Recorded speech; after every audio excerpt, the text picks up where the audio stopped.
Alright, here we go.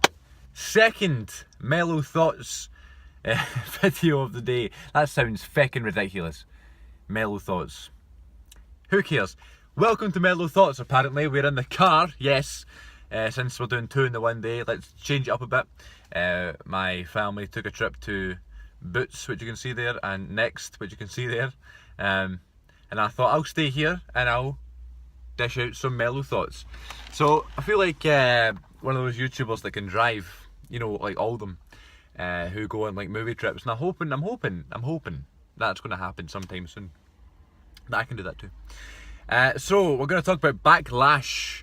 Now, see, before this pay-per-view like came back, like, so like every year it was Backlash. I thought Backlash was brilliant. Like I don't know. I like the idea of it being after WrestleMania, and it's the backlash of, you know, the fallout of WrestleMania.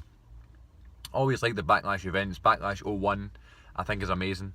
With Shane McMahon jumping off the thing, and then the Raven and Rhino hardcore match. And Backlash 03 has Goldberg and Rock. Backlash 06 has the God match. There was some good triple threats and fatal four-ways throughout the year. And Backlash 2009 is one of my favourite WWE pay-per-views, in my opinion, one of the most underrated. But it was returning here, Smackdown Live exclusive pay-per-view, Backlash 2016 from Richmond, Virginia. It was, if my memory serves me correctly. Good crowd, actually. I noticed that in the pre-show. Baron Corbin is now the pre-show stopper. He beat Apollo Crews, the Apollo Nation, losing to the Lone Wolf. But yeah, it was alright. I don't want to break down every match, but this was, you know, one of the shorter pay-per-views, so I guess it's kind of easy to do. So the show opened with Shane and Daniel Bryan, nice little moment there, and then Becky Lynch, who is just so cool, isn't she? Becky Lynch is just, you know, the way like she's a good wrestler and, you know, she's hot and all that, but you know, the way like she's just cool. You'd want to go and have a chat with her. Have a chat. Listen to me. Becky Lynch defeated 5 other women competitors, female superstars, in an excellent elimination 6-pack challenge. There's some sort of siren going on, and it's not promising. It's an ambulance. It's an ambulance. Maybe for Carmella, who did the job here. Carmella, I love Carmella. You know, anything NXT I'm going to love. I love Alexa Bliss and all that. Naomi's entrance is really cool. I think it's quite inventive. She didn't have much going for her, so she had to do something, and she went this new entrance. It's really cool. Her theme song's good. Fire boy. I hated her theme song beforehand. It's just I'm amazing thing. Didn't like that, but the new one's cool. The remix is good. So good women's match there.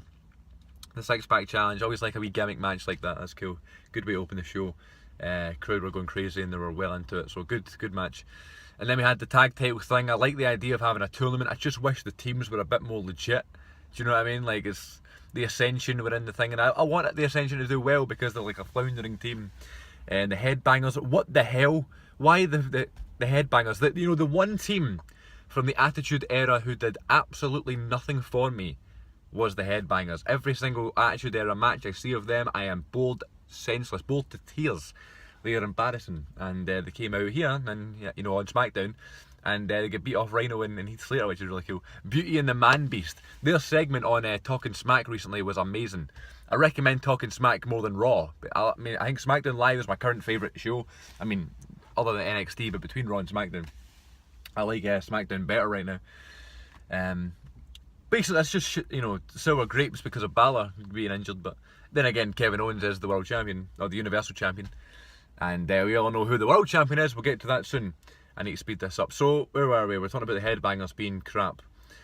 So, Heath Slater and Rhino, they were later on. It was the Usos, the new big bad heel Usos, the Samoan bad guys. They should form a team. When Roman Reigns turns heel, it should be Roman Reigns leading the Usos and the Authors of Pain from NXT. That should be a big faction. I think I'm calling it now. That's what I would do. When Roman turns heel, if that will ever happen. Usos win against the Hype Bros. He ain't hype! And then the Miz and Zigler had a really good match, but it's like, how many times have Zigler and Miz had matches at pay-per-views especially? But it was a good match for the Intercontinental Championship belt. And one thing I didn't like about this one is, you know, they're building up this whole Daniel Bryan and Miz thing. Is Daniel Bryan going to wrestle again? Oh my god, like, it's mental. Like, we had to all sort of think about it and prepare ourselves for the Daniel Bryan retirement. Now that, you know, it's settled in and we're used to it, we're dealing with Daniel Bryan as an adamant character. They're teasing this return to the ring against The Miz. That would be insane. And, you know, he would go right to the top as the top star in the company again, which would be amazing. But his health is the main thing, of course. So what I didn't like about this match was when Miz was doing the drop kicks in the corner, you know, the Daniel Bryan move, the announcers, the commentators didn't say anything about it. I knew exactly straight away what he was doing. It took the Miz to do the yes thing for David Otunga, of all people, the A-list, to point out that it was a Daniel Bryan thing. He was referencing the fact that, you know, they're doing this wee tease thing. Not happy. Mauro Ranallo, the Smackdown commentator, is probably one of my favourite commentators ever, if I'm honest. I love his commentary. And JBL's JBL. Where were we? Oh, then the whole Bray Wyatt thing, that was weird. I don't know why they didn't do the Orton and Bray Wyatt match. And then Kane came out and they had a pretty good no-holds-barred match, but it's just a bit random. Like, why? I mean, you know, it's quite cool how they've got like the separate rosters and they have to build up everyone. And Kane has been floundering, doing absolutely fecking nothing, you know, rightfully so. And it's nice to see him coming in. He's almost just a good hand. And then Kane fecking won as well, which is quite funny. Good little no-holds-barred match. There was nothing to complain about, other than the match that was scheduled not actually happening. And then Heath Slater and Rhino, Beauty and the Man Beast, winning the tag team championships. That's brilliant. So happy for Heath Slater. Heath Slater has been one of the guys who's been there for years, who has been given every piece of nonsense that they've handed to him and taken it and done something, you know, 3MB and the one-man Southern rock band and everything. And this new thing, the free agent thing, is brilliant. So really happy for Heath Slater. And he's finally won a championship. And then Rhino is awesome as always. So great to see Heath doing well and the crowd are behind him, which is great. And then the main event, feckin' Dean Ambrose versus AJ Styles. What a match. And you know the way I was like, I had high hopes for this match because I love both Dean and AJ.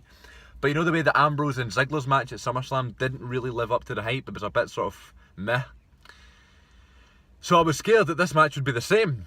And then you realise who's in the match. The best worker in the business, in the world, AJ Styles, wrestling the WWE Champion. Nothing's going to go wrong. They went for a good half an hour or so, I think.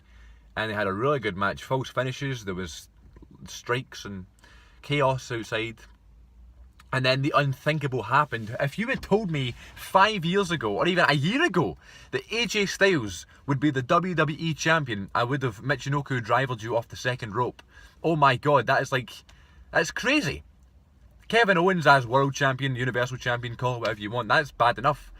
But then there's AJ Styles, like the one man who had a company, made a company, had a company on his back, and a completely other company that they don't talk about, they don't reference in TNA. Rightfully so. Why would you?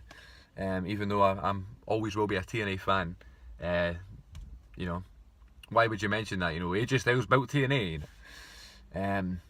If AJ's there, you know, there's no point in bringing up the past. But AJ Styles, man, beat Dean Ambrose. I didn't expect it. You know, I did a little while ago, and then I thought about it. I went, nah, they're not going to put the world title on AJ, and it's not even been a year he's been here. You know, but they did, man, and good for AJ. As I said, my opinion, the best worker in the world, the best wrestler on the planet. You know, so yeah, good pay-per-view, really good show. I had high hopes because I like SmackDown and stuff, but you know, it's one of those sort of, it was like Elimination Chamber in 2015. You know, it's just kind of thrown together, and there was only 6 matches, and it was rather shorter.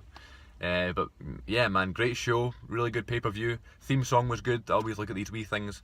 Love how they had the blue ropes. You know, the commentators, David Otunga's getting better. It's growing on me. And yeah, that's almost 10 minutes. And these are supposed to be Mellow thoughts. I don't know why Mellow suggests quick, but that's supposed to be easy to listen to. But I'm sorry I've rambled on so much. I really enjoyed the show. I'm looking forward to Clash of Champions. I'm hoping that Raw smashes it and blows SmackDown out the water. That's what it should be. It should be a competitive thing. But SmackDown going all out and trying to rival Raw, putting on great women's matches, and then this main event thing, and then having random, you know, match types like 6-pack challenges and like impromptu no-holds-barred matches as things we need to do in order to be successful and to be the winning brand. If we're going to kid on that it's real, you know, if it is like Raw versus SmackDown or SmackDown versus Raw, then let's do it right, you know. So I'm happy they are. So yeah, follow me on Twitter at CM42TV. Check the links below for all the podcasts, for the By The Way podcast and the Good Bit podcast. Both podcasts about to go through a lot of changes coming up very soon. I'm looking forward to breaking down all that very soon. And yeah, thanks for watching. Hope you all enjoyed Backlash. And until next time, Vaffa Napoli, eh?